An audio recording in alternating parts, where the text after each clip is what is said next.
Welcome to ఓల్గనెస్. ముస్లిం బాయి బాయి అంటున్న పాకిస్తాన్ది దొంగ నాటకమా? నిజానికి ఇరాన్ ఇజ్రాయెల్ వార్ సమయంలో ప్రపంచం రెండుగా చీలిపోయింది. ముఖ్యంగా ముస్లిం దేశాలు ఒకే తాటిపైకి వస్తున్నాయి.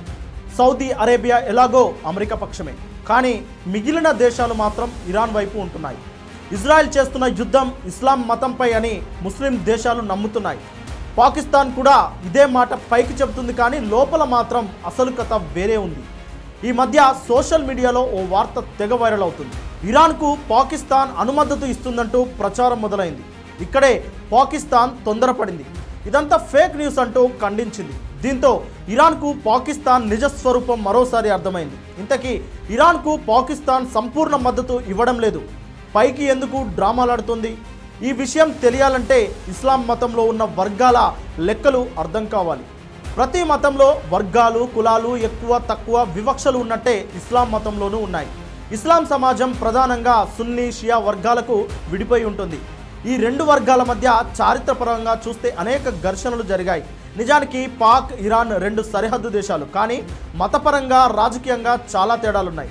పాకిస్తాన్లో సున్నీలు మెజారిటీగా ఉండగా ఇరాన్లో షియాలు అధికారంలో ఉంటారు. వీరి సరిహద్దుల్లో మిలిటెంట్లు దాడులు, ప్రతీకార దాడులు జరగడం సర్వసాధారణం. ఈ రెండు దేశాల మధ్య ఎప్పుడూ ఆ స్థాయి ఫ్రెండ్షిప్ లేదు. ఇక ఇరాన్తో సరిహద్దులను పాక్ ఇప్పటికే మూసివేసింది.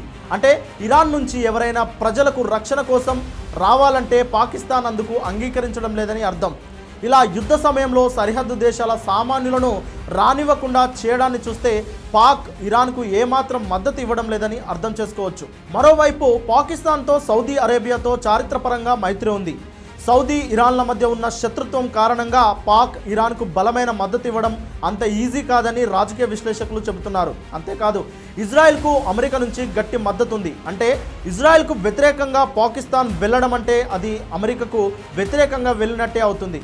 ఇలా పాకిస్తాన్ ఎప్పటికీ చేయదు. ఇక ఇరాన్ పాక్ సరిహద్దులో దాడులు, ఒకరిపై మరొకరు ఎయిర్ స్ట్రైక్ లాంటి ఘటనలు గతంలో చాలానే జరిగాయి. ఇవన్నీ చూస్తే పాకిస్తాన్ ఇరాన్కి అణ్వాయుధాల సహాయం చేస్తుందా అంటే ఇప్పుడున్న పరిస్థితుల్లో అది సాధ్యం కాదని చెప్పవచ్చు. ఎందుకంటే అణ్వాయుధాలు వాడాలంటే అనేక రూల్స్ అడ్డు వస్తాయి, అంతర్జాతీయ ఒత్తిడులు ఎదురవుతాయి. ఇరాన్ కోసం పాక్ అంత రిస్క్ తీసుకునే ఛాన్స్ అయితే లేదు. దీని ప్రకారం చూస్తే ముస్లిం ఐక్యత సాకుతో వచ్చే మాటల వెనుక రాజకీయ లెక్కలే ఎక్కువగా కనిపిస్తున్నాయి. ఇజ్రాయెల్ ఇరాన్ యుద్ధం నిజంగా ముదిరితే ముస్లిం దేశాలు ఏకమవుతాయా, లేదా ఇలా మాటలకే పరిమితమైపోతాయా? ఈ ప్రశ్నకు సమాధానం రానున్న రోజుల్లో చరిత్రే చెబుతుంది.